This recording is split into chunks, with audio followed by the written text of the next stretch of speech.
할렐루야. 예, 하나님은 선하신 하나님이십니다.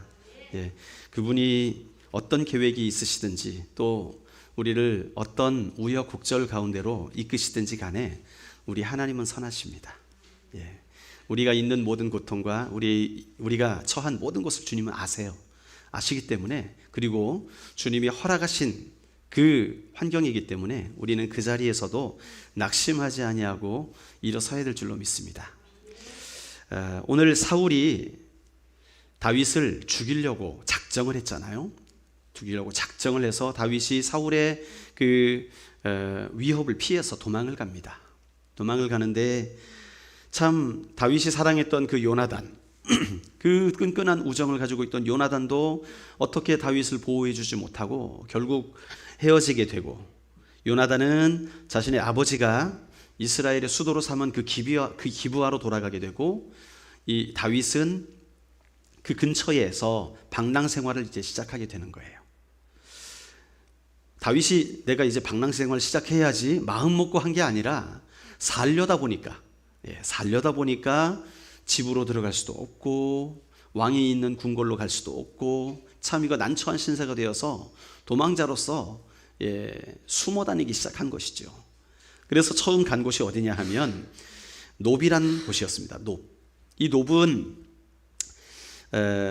사실 다윗 시대에 원래 실로라는 곳에 성소가 있었습니다. 하나님의 성막이 실로라는 곳에 있었는데 그쯤 되어서는 이 실로가 쇠퇴를 하게 돼요. 종교의 중심지로서의 역할을 잘 감당 못하게 되었고, 이제는 놉이 바로 종교의 중심지로 뜨고 있던 그런 곳이었습니다. 그래서 성막을 그곳에 옮겨 놓았고, 그 성막을 물론 제사장들도 다 같이 그곳으로 이주를 해가지고 사실상 이스라엘의 종교 중심지로 자리 잡은 곳이 이 놉이라고 하는 땅입니다.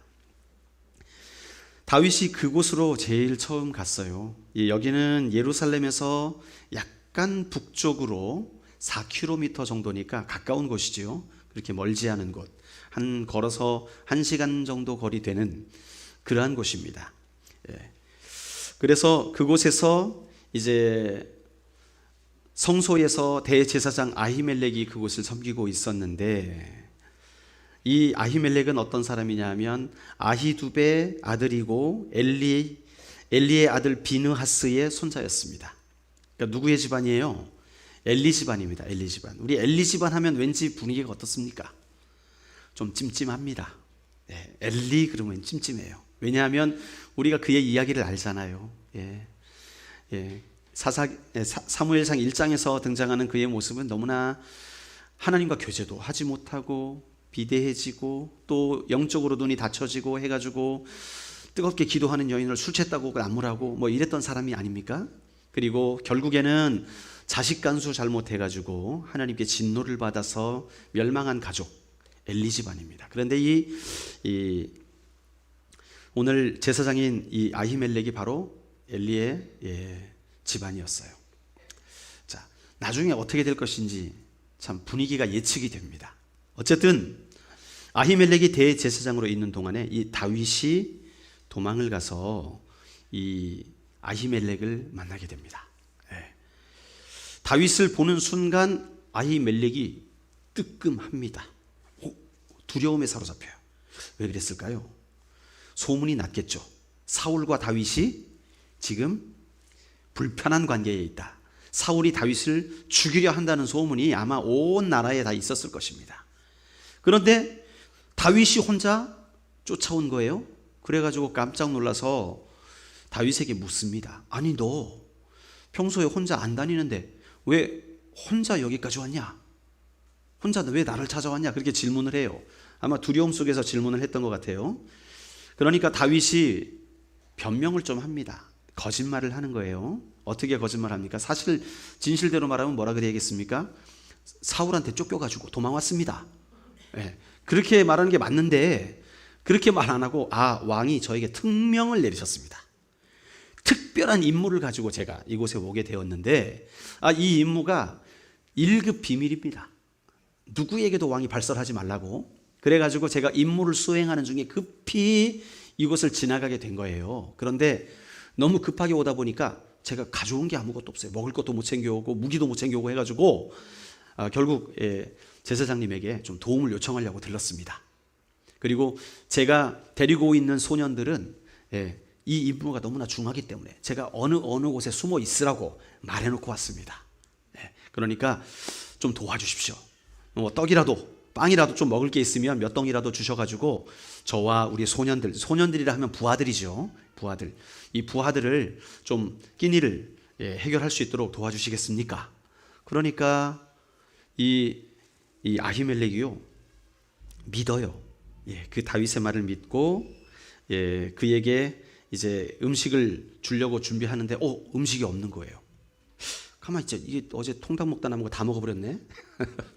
이거 없는 거예요. 야, 이거 지금 쿠팡에서 주문할 수도 없고 어떡하나 고민하다가 있는 게 이거밖에 없는데 괜찮을래나 모르겠네 하면서 말을 하는 게 우리 성소에 진설병이 있는데, 진설병은 성소에 12개의 떡을 떡상 위에 놓아가지고 하나님께서 이스라엘 백성들을 그 광야 가운데서 먹을 것 책임지셨다라는 상징적인 의미로 12개를 6개씩 두 그룹으로 이렇게 쌓아두는 그런 떡이 있었어요.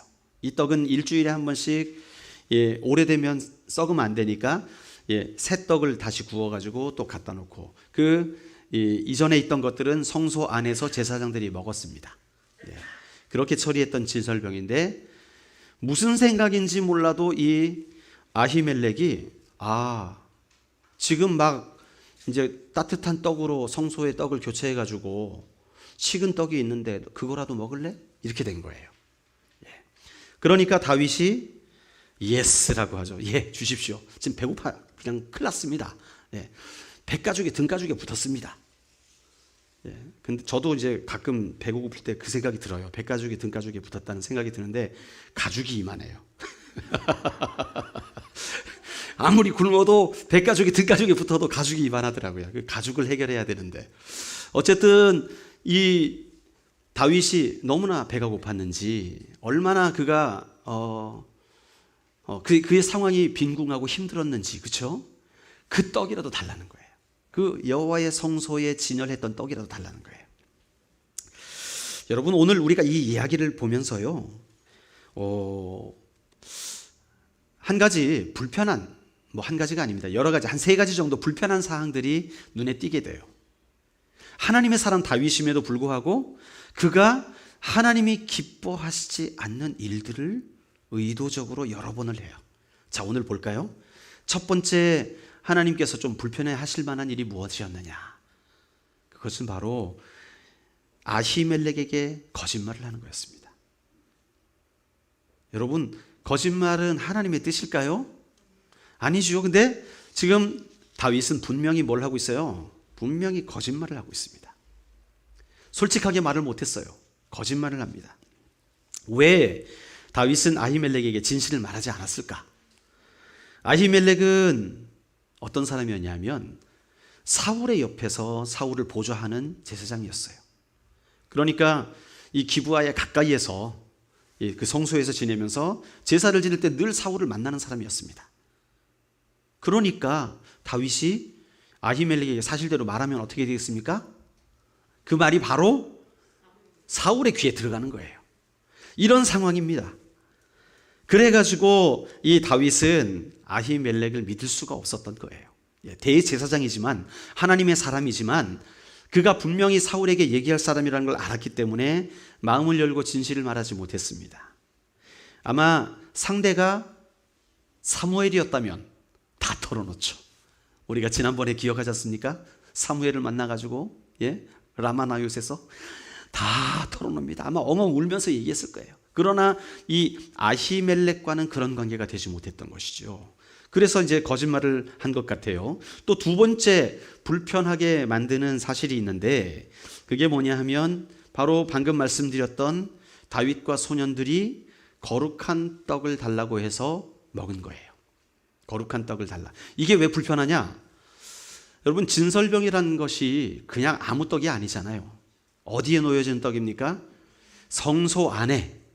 성소라는 것은요, 일반 백성들이 그 안의 기물을 보기만 해도 하나님은 죽이시겠다고 했던 것이 바로 성소예요. 그만큼 거긴 거룩한 곳이고 제사장들 가운데 특별히 하나님의 일을 감당하는 자들만 그 안에 들어가서 이 제사를 드릴 수가 있었던 곳이 바로 성소였어요. 그 안에 있었던 떡상 위에 진설병은 누구만 먹을 수 있어요? 제사장만 먹을 수 있는 거예요. 분명히 말씀이 기록되어 있어요. 그런데 오늘 다윗과 다윗의 소년들이 그 떡을 준다고, 이 주는 사람도 문제고, 아히멜렉이 준다 그랬잖아요.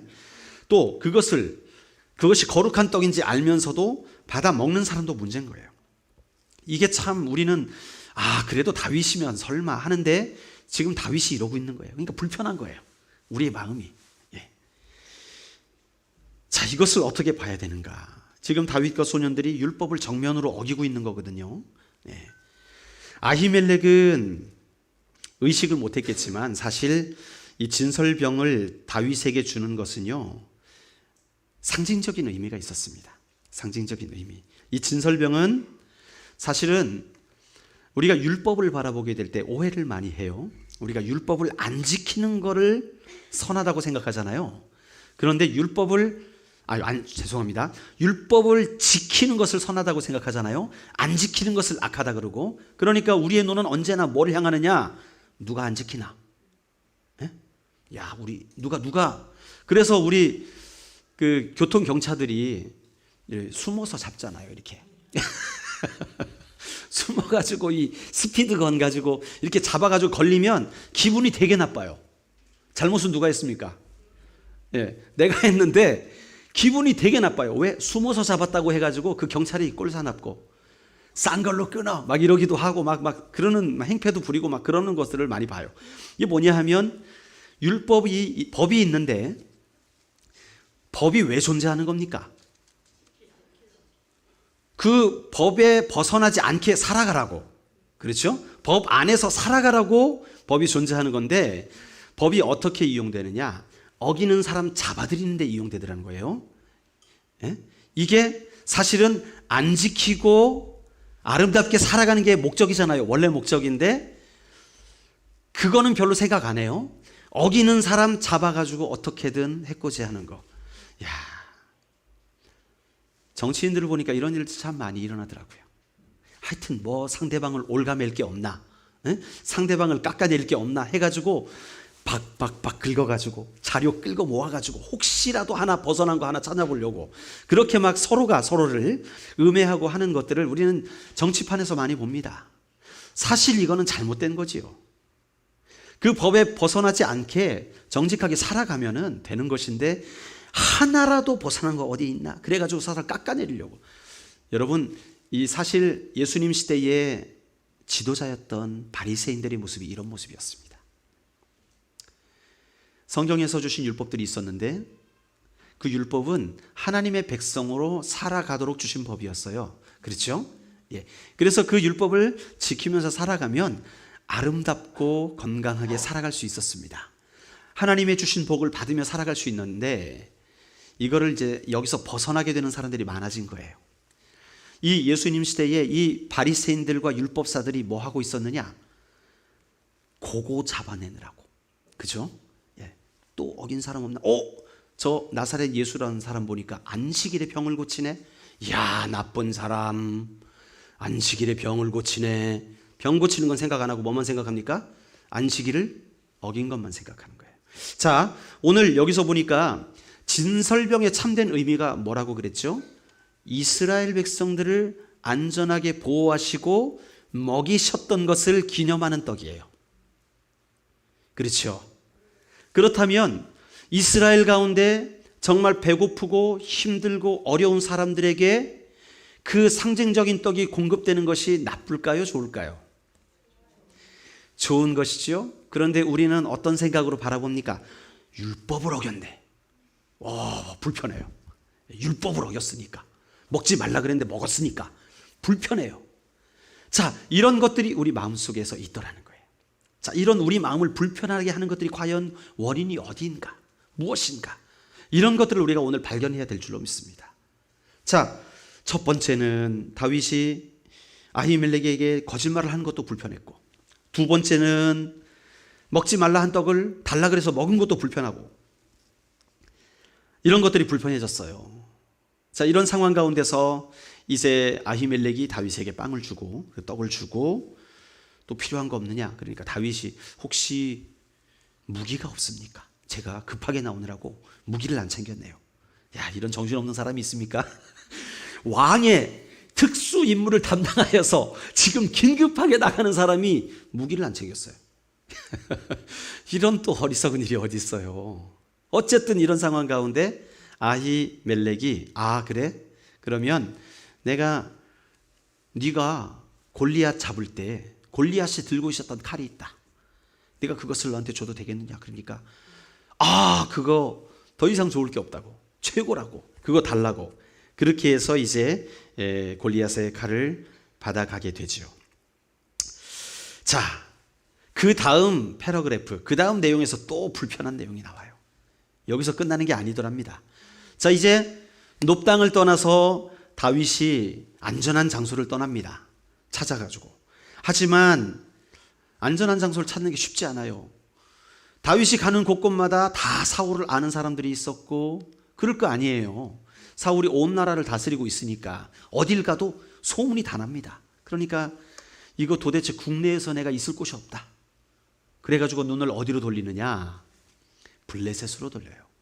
여러분, 블레셋이 어떤 땅이에요? 골리앗의 출신이 어디예요? 블레셋이죠. 그리고 사울의 명령을 받아서 다윗이 전쟁을 했던 모든 곳이 다 누구와 싸운 거였습니까?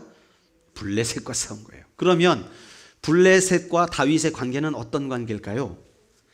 예수 안에서 화목된 관계일까요? 아니겠죠.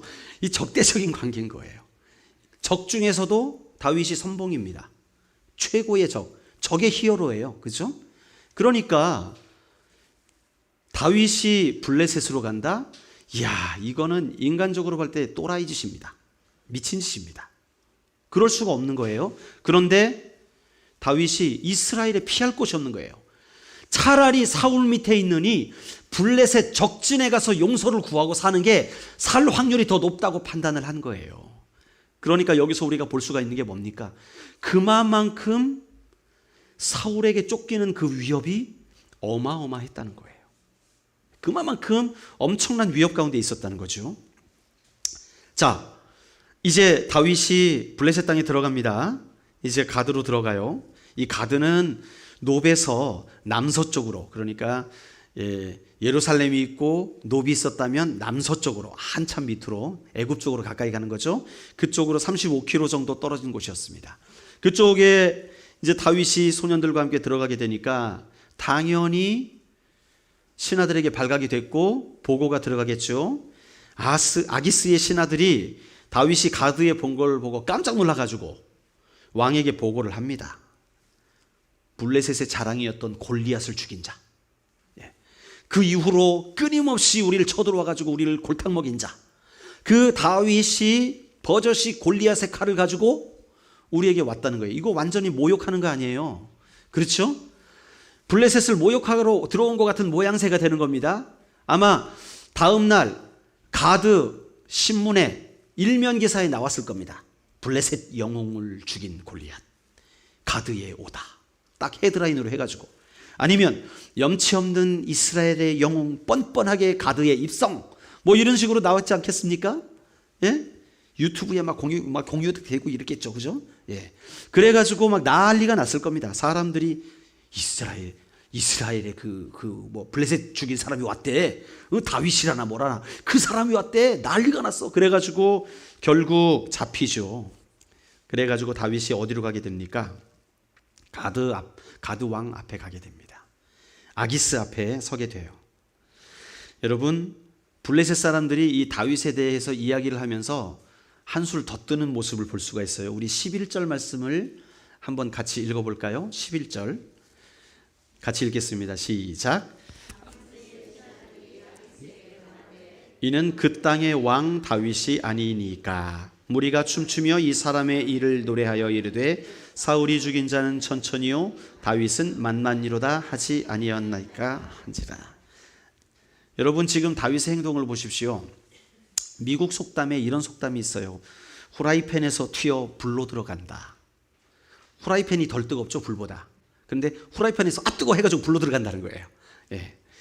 Jumping from the frying pan into the fire, 이런 말인데 한국 속담으로 바꾸면 아마 쓰레기차 피하다, 똥차에 치였다 그런 말 정도로 바꿀 수 있을 것 같아요. 지금 사울을 피해서 블레셋으로 왔는데 이게 과연 다윗에게 플러스가 되느냐 마이너스가 되느냐, 이게 지금 가늠이 잡히지 않는 상황이에요.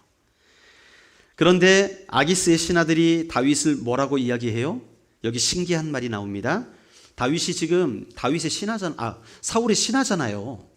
그렇죠? 사울의 군대 장관이 다윗입니다. 그런데 뭐라고 표현합니까? 그는 그 땅의 왕이다. 이스라엘의 왕이라고 지금 누가 얘기하고 있어요? 블레셋 사람들이 얘기하고 있는 거예요.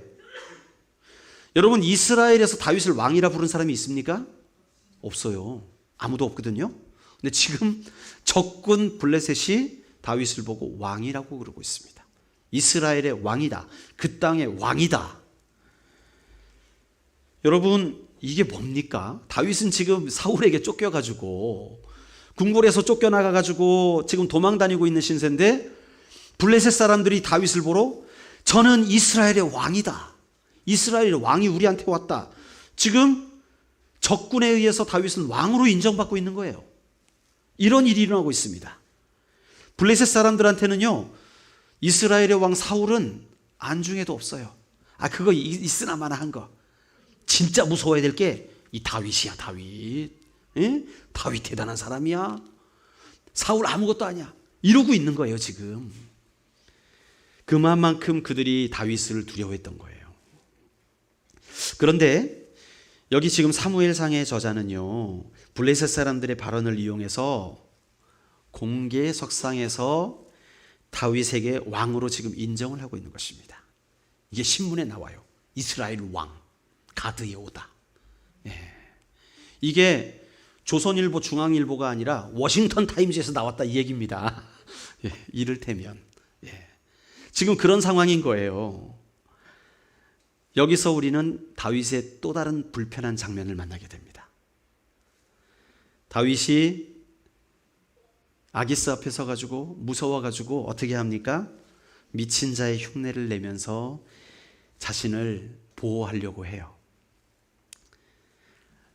여러분, 하나님의 사람, 이스라엘의 영웅, 그러면 적진 앞에서 어떤 태도를 취해야 될까요? 내 한 몸 불살라서 내가 죽더라도 이 한마디를 해야 되지 않습니까? 나의 죽음을 적들에게 알리지 말아라. 그래야 될 거 아니에요. 그래야 광화문에 동상이라도 세우고 그럴 거 아니에요. 그렇잖아요. 그런데 지금 다윗은 뭐 하고 있습니까? 왕 앞에 가지고 하면서 머리 비비 꽉 하면서 지금 미친 척을 하고 있는 거예요. 대문을 혓바닥으로 살짝살짝 핥으면서 이게 지금 뭡니까? 이게 이스라엘의 영웅이라는 거예요. 이걸 보면 우린 불편해요. 이게 뭡니까? 자존심이 있지. 창피하지 않나? 이런 생각이 들지 않겠습니까? 이게 만약에 이스라엘의 귀에 들어갔다? 이것처럼 수치스러운 일이 없었을 거예요. 블레셋 왕 앞에서 골리앗을 죽였던 그 영웅이 혓바닥으로 대문을 핥아? 침을 질질 흘리면서 미친 척을 해? 이야, 이스라엘의 이 명예가 땅에 떨어졌다. 그렇게 이야기하지 않겠습니까? 그런데 이때에 그 다윗을 보면서 아기스가 한 말이 참 걸작입니다. 야,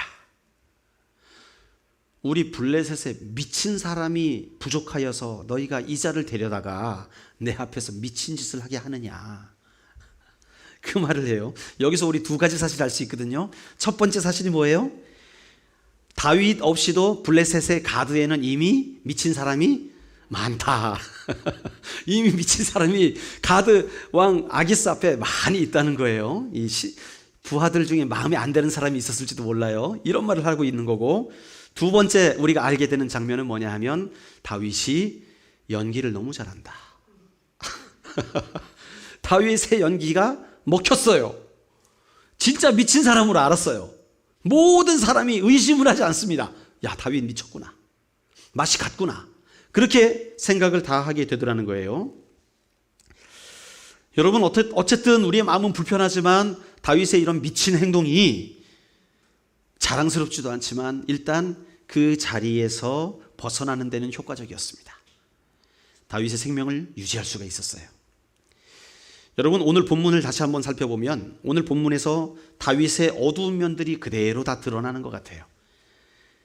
불편한 관계를 만들기 싫어서 적당히 거짓말하는 모습도 나오고, 또 끼니를 위해서 율법을 어기는 장면도 나오고, 또 목숨을 부지하기 위해서 미친 척하는 짓도 마다하지 않습니다.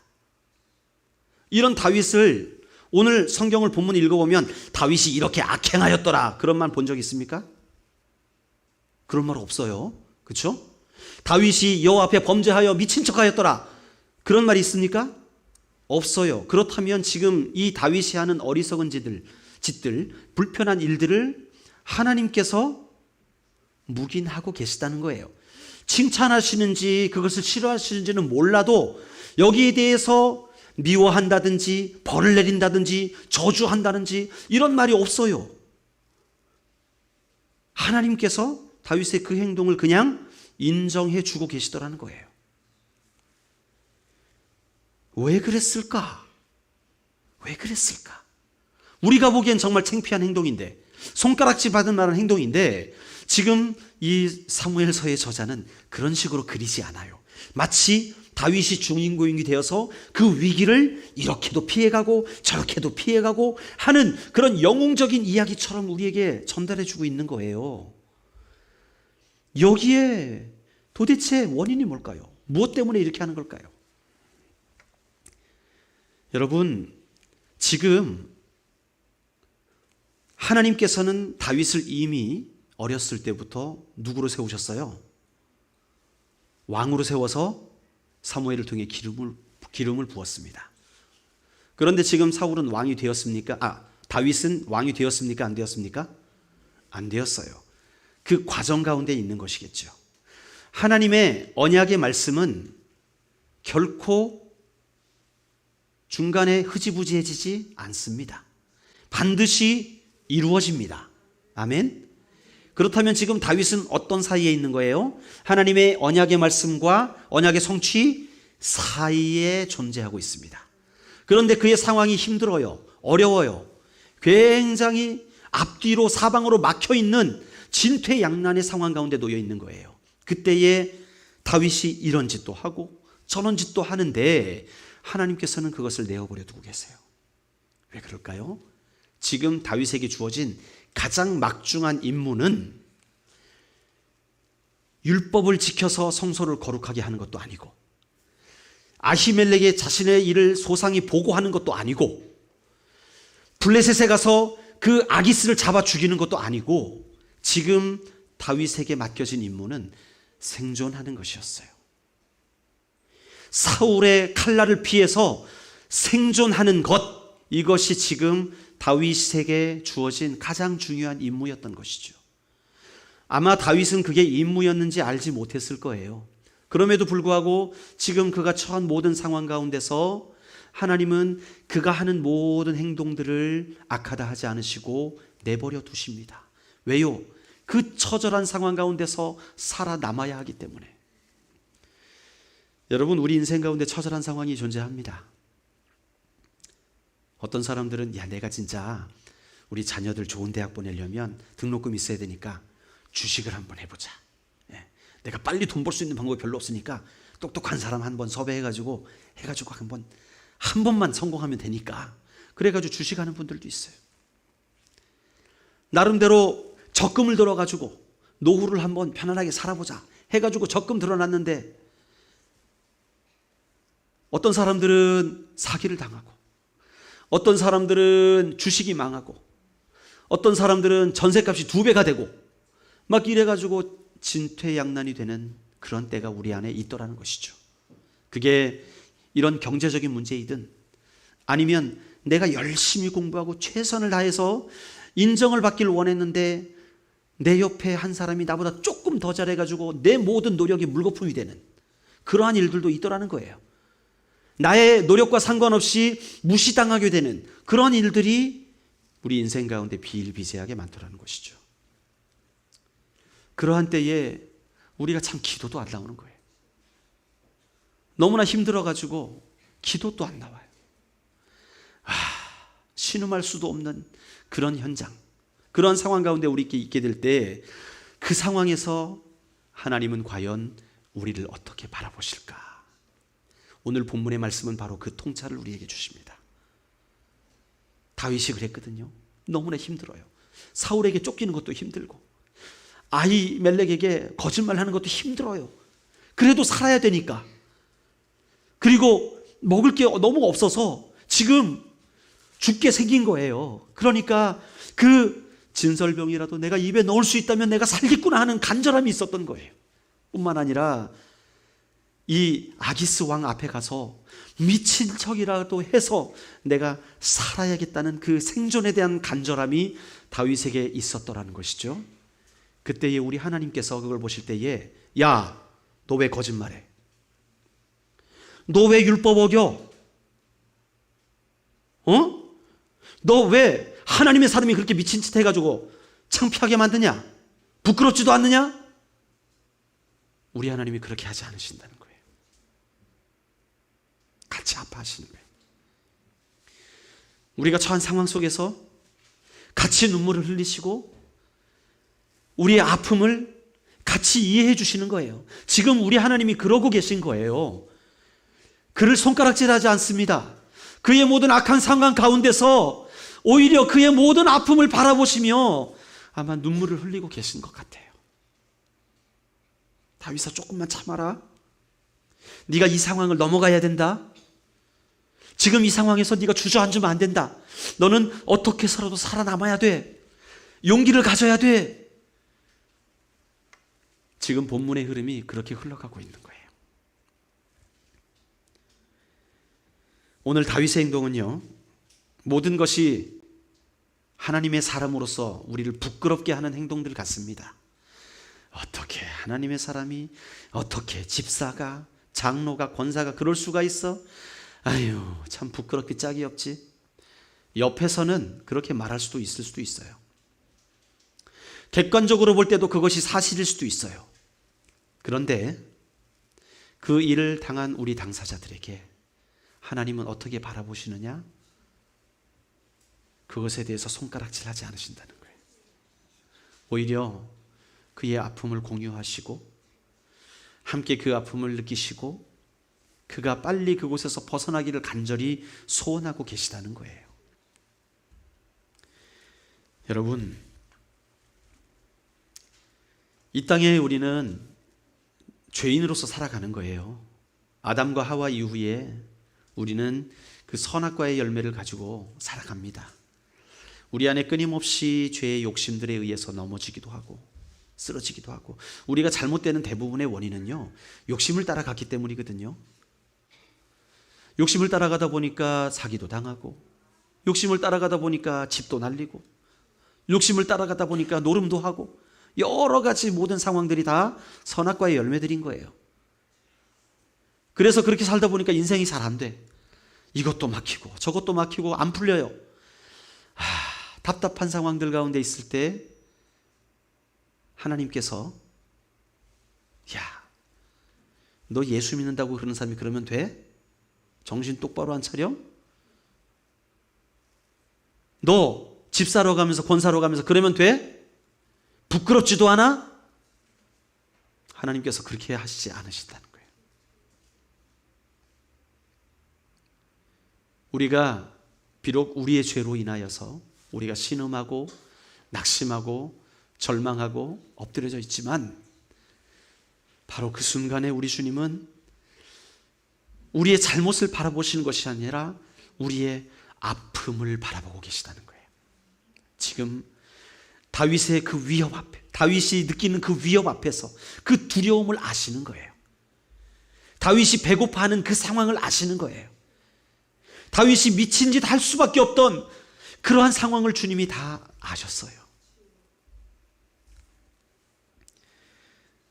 오늘 이 본문의 말씀을 통해서 깨달을 수 있는 건 뭐냐 하면 우리가 하나님 나라를 살아가면서 하나님의 법을 지키며 살아가면서 깨닫는 것은 그 법보다 높은 가치가 있다는 거예요. 우리가 바라보는 법보다 높은 가치가 있더라는 거예요. 우리는 단편적으로 법을 지키면 죄 안 짓는 것이지, 죄 안 지려고 하면 이거 하면 안 되지, 그러한 식으로 살아가는 자들이 대부분입니다. 그렇죠? 대부분입니다. 그러니까 여러분, 우리 가장 단편적으로 발견할 수 있는 우리의 모습이 뭔지 아세요? 저를 포함해서 내비게이션이 100m 앞에 카메라가 있다 그러면 어떻게 합니까? 브레이크를 자연스럽게 밟죠. 그리고 띵동 하는 소리 나면 어떻게 합니까? 바로 왱. 이게 우리 인생의 단편적인 모습입니다. 안 걸리면 되는 거예요. 법망을 피하면 되는 거예요. 여러분, 그런데 법이 주어진 그 의미를 깨달아야 되는 거죠. 법보다 높은 가치가 있습니다.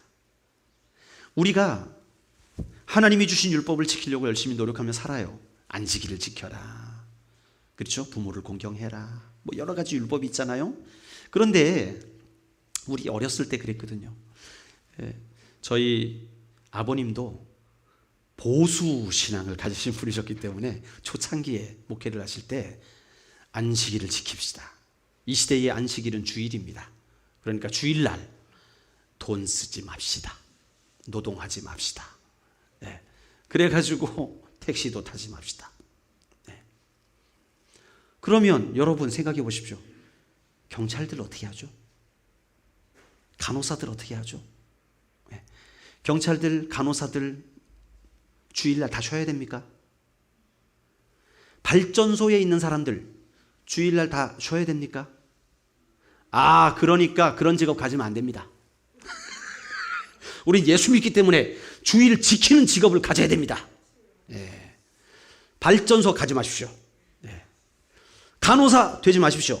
의사 되지 마십시오. 예. 왜? 주일 지켜야 되니까. 이래야 됩니까? 이게 율법을 지키는 삶입니까? 아니에요. 우리는요, 성경을 보면서 기록된 율법을 지키기 위해 노력할 게 아니라 율법보다 높은 가치를 발견해야 될 줄 믿습니다. 하나님께서는 다윗이 왕이 되시길 원하셨어요. 그러나 이 왕이 되기 위해서는요, 그가 왕의 수업을 받는 과정들이 필요했어요. 그 수업이 왕궁에서 호의호식하면서 전문 지식인들에게 사사를 받는 그런 수업이 아니었어요. 그의 수업은 백성들의 아픔을 알고, 그들의 굶주림을 알고, 그들의 연약함을 알고, 그들의 모든 피폐한 삶을 알아가는 것, 그게 최고의 수업이었어요. 지금 다윗은 바로 그 수업의 현장 가운데 있었던 것이죠. 다윗이 이 기간을 지내가야 그 이스라엘 백성들을 하나님의 덕으로 섬기며 살아갈 수 있는 법을 배우게 되는 거예요. 다윗이 이 상황에 있어 봐야, 그 상황을 맞이해 봐야 그러한 어려운 상황 가운데 있는 백성들을 헤아려 줄 수가 있는 거예요.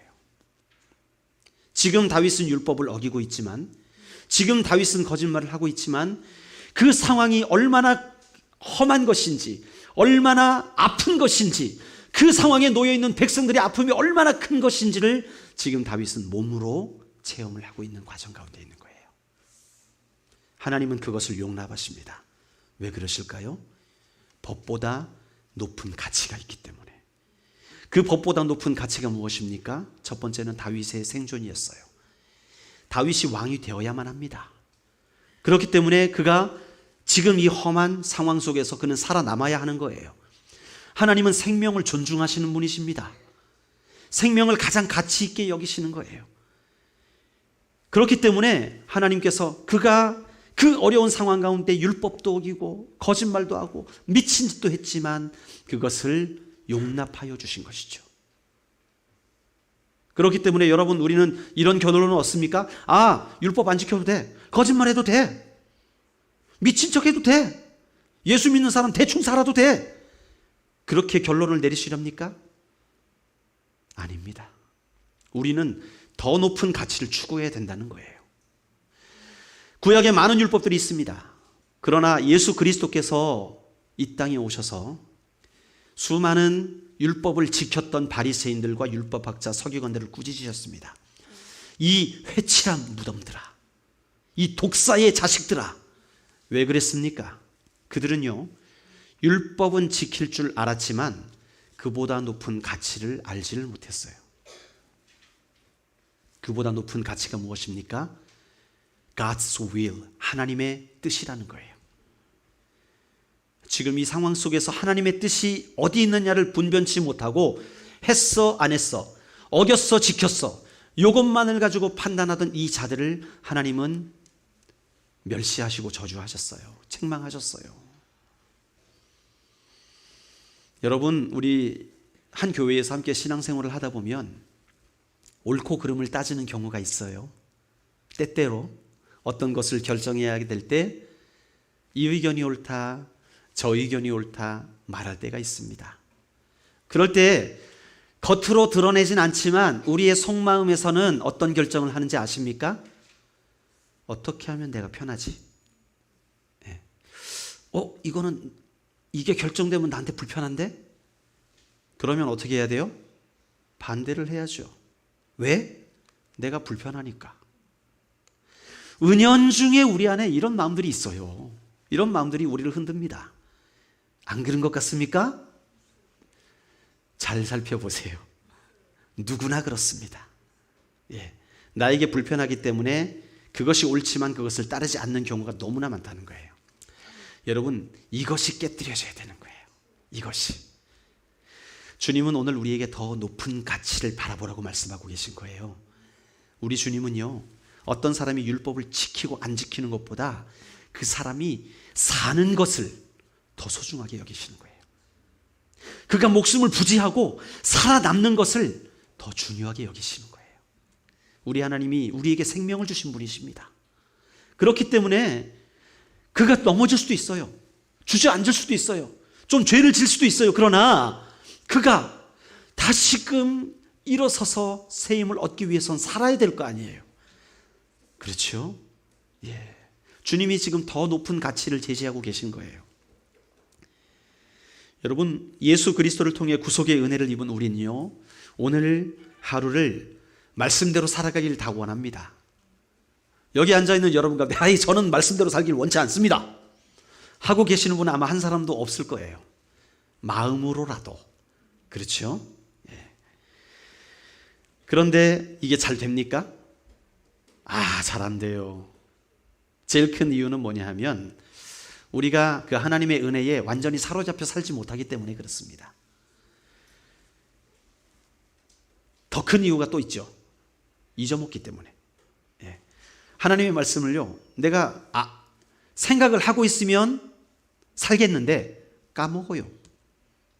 오늘 주일 예배를 드리고 내려가서 밥을 먹고 나가는 순간 내 머릿속에 지우개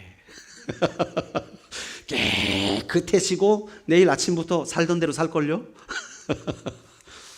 이게 우리의 연약한 모습이거든요. 우리가 잘 잊어먹어요. 그리고 또 잘 안 되는 이유 중에 하나는 어떻게 말씀을 적용할지 잘 몰라서 그럴 때도 있습니다. 그렇기 때문에 우리가 기억하는 것이 중요하고 또 그 말씀을 잘 이해하는 것이 중요하고 잘 적용하는 것이 참 중요합니다. 그래야 지키고 안 지키고에 얽매이는 게 아니라 하나님의 뜻을 분별하며 살아갈 수가 있게 되는 거예요. 더 높은 가치를 추구하며 살아갈 수가 있게 되더라는 것이죠. 그러면 도대체 어떻게 그렇게 하나님의 뜻을 깨달아 알면서 살아갈 수가 있을까? 오늘 여러분에게 한 가지 제안만 좀 드려보겠습니다. 하나님의 음성을 듣고 살아가십시오. 그 중에 가장 쉽고 여러분들이 바로 실행할 수 있는 방법이 하나가 있습니다. 여러 가지 방법 중에 하나지만 큐티 하는 것입니다. 큐티. 왜 영어를 하라 그럽니까? 예. 큐티는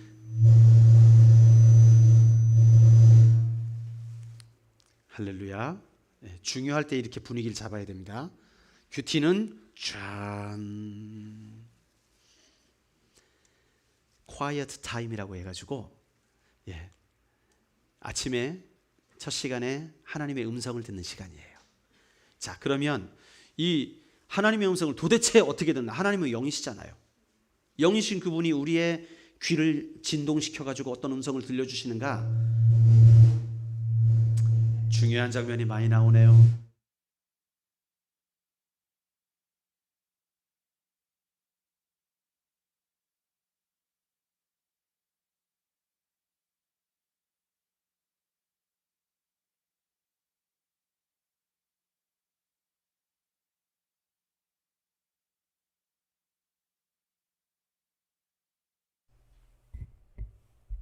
큐티를 어떻게 하느냐? 큐티 하는 것은 다시 말해서 하나님의 높으신 뜻을 발견하기 위해서 하는 거지요.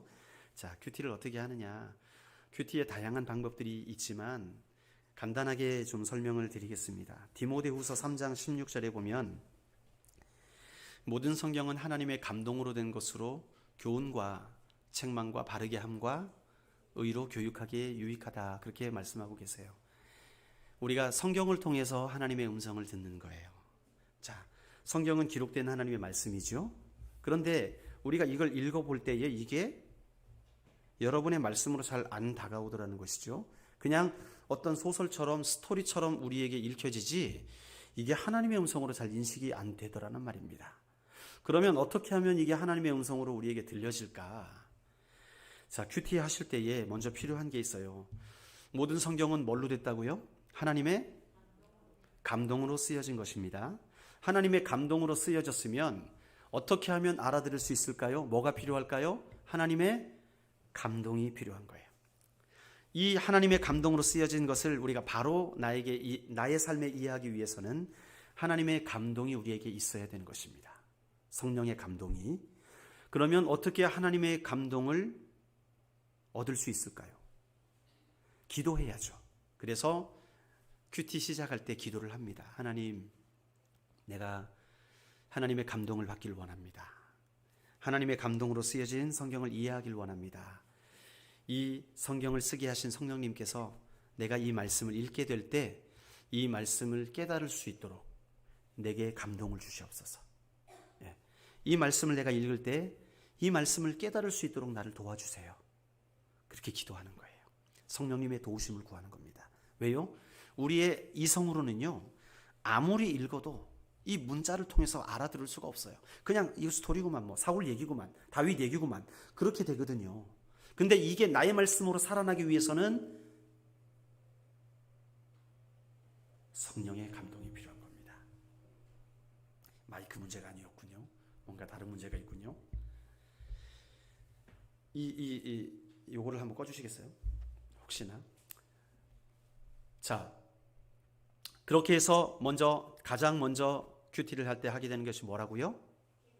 기도하는 거예요. 어떤 기도? 네, 성령님, 한마디로 이겁니다. 저 띨띨하니까 똑똑하게 해주세요. 네. 알아들을 수 있게 지혜를 주세요. 네. 성령님의 감동으로 말씀을 볼 수 있게 도와주세요. 그렇게 기도합니다. 자, 그 다음에 아버지의 뜻을 발견해야 되거든요. 아버지의 마음을 발견해야 돼요. 말씀을 통해 주님이 원하시는 것이 뭔가. 이때 율법보다 뭘 해라, 하지 말아라, 그걸 발견하기보다 더 중요한 게 뭐냐 하면 하나님의 마음이 어디를 향하고 있는가. 오늘 본문을 통해서 하나님의 마음이 어디를 향하고 있는가, 그거를 발견하셔야 되는 거예요.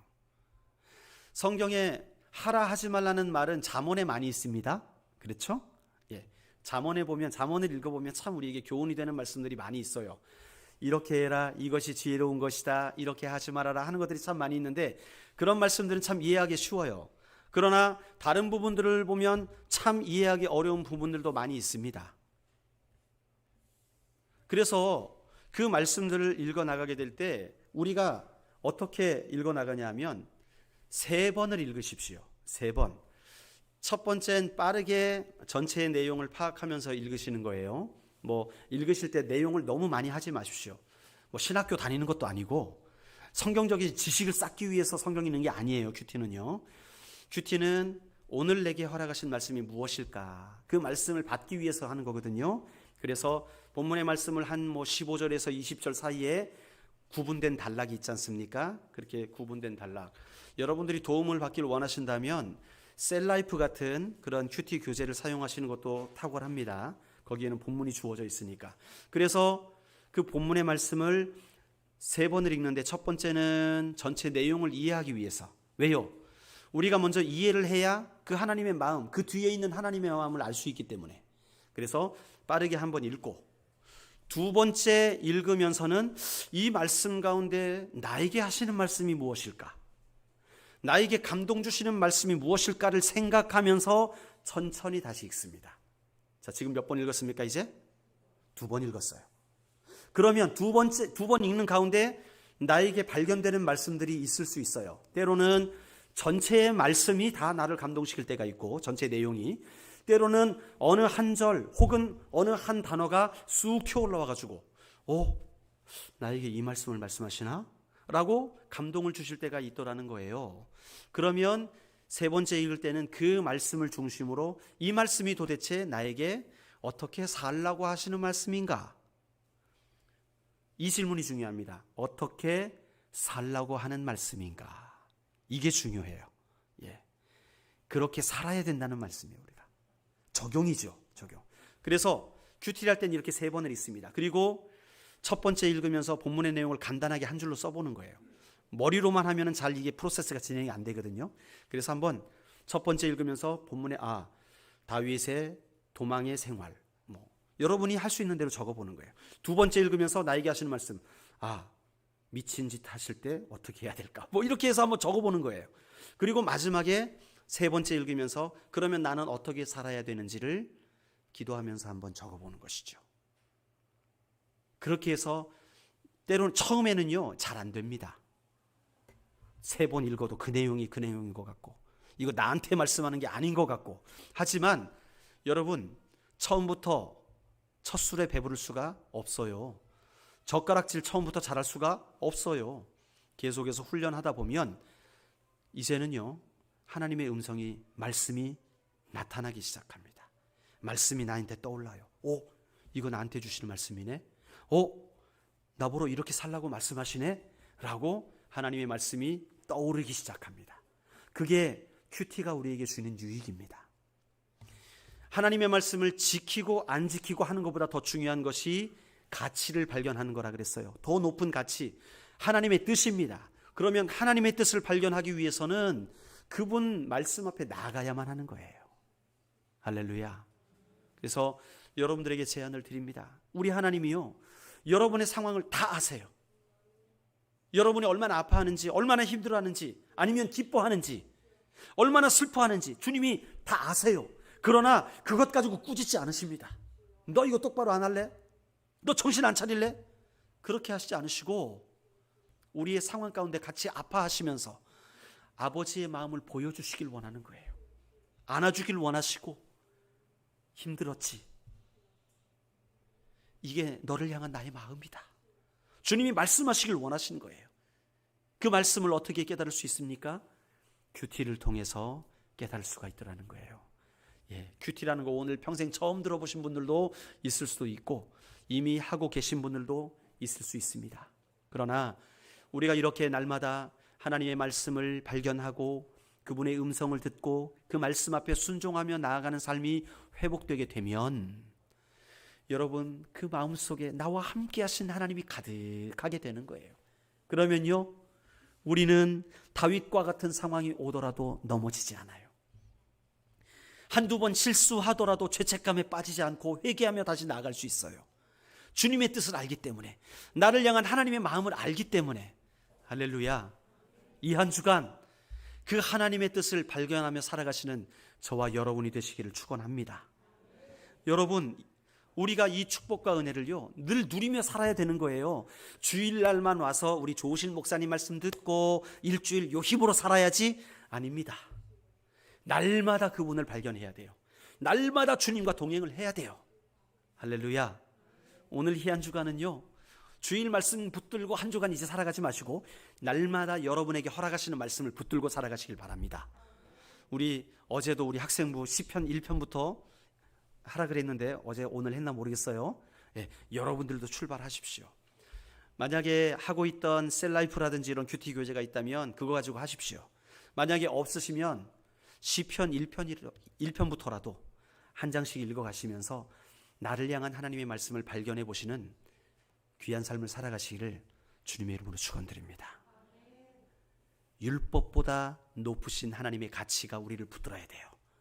법보다 높으신 그 하나님의 말씀이 우리의 삶을 이끌어가야 되는 거예요. 할렐루야. 우리 함께 기도하시겠습니다.